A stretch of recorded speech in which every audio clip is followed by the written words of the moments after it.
আমি এসে এখানে খুব ভালো লাগছে যে এখানে স্কুলটা খুব পরিপাটি এবং এখানে এরকম একটা নিরিবিলি এলাকার মধ্যে স্কুলটা স্কুলের বাচ্চারা খুব দেখে খুব খুশি লাগছে। আমিও স্কুলের শিক্ষক ছিলাম, ছাত্রদেরকে আমার দেখলে খুব ভালো লাগে।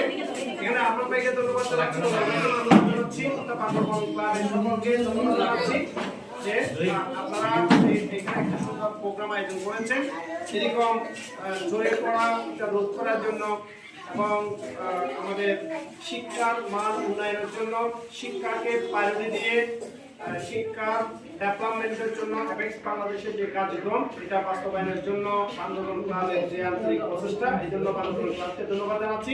সাথে সাথে একটা কথা বলবো, সেটা হলো তোমরা যারা এখানে এসেছো ছোট ভাই বোনরা, তোমাদের প্রতি একটাই অনুরোধ, তোমরা এখান থেকে পড়ালেখা করো, পড়ালেখা করে একটি মানুষ হবে। এই তোমরাই এই বাংলাদেশকে একটু উন্নত সমৃদ্ধ বাংলাদেশে পরিণত করবে।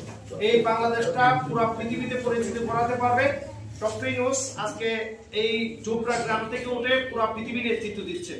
এই বান্দরবন থেকে একদিন তোমাদের মধ্যে কেউ পুরো পৃথিবী নেতৃত্ব দিবে, বাংলাদেশের নেতৃত্ব দিবে। তোমরা সবাই ভালো করে পড়ালেখা করবে, পরিষ্কার পরিচ্ছন্ন এবং পরিপাটি থাকবে, সুন্দরভাবে শিক্ষকদের কথা শুনবে, মা বাবার কথা শুনবে এবং যতটুকু পারো ভালো মানুষ হওয়ার জন্য চেষ্টা করবে, সমাজের অন্য বন্ধুদেরকেও সহযোগিতা করার জন্য চেষ্টা করবে। ধন্যবাদ সকলকে। সংক্ষেপে কিছু বলার অনুরোধ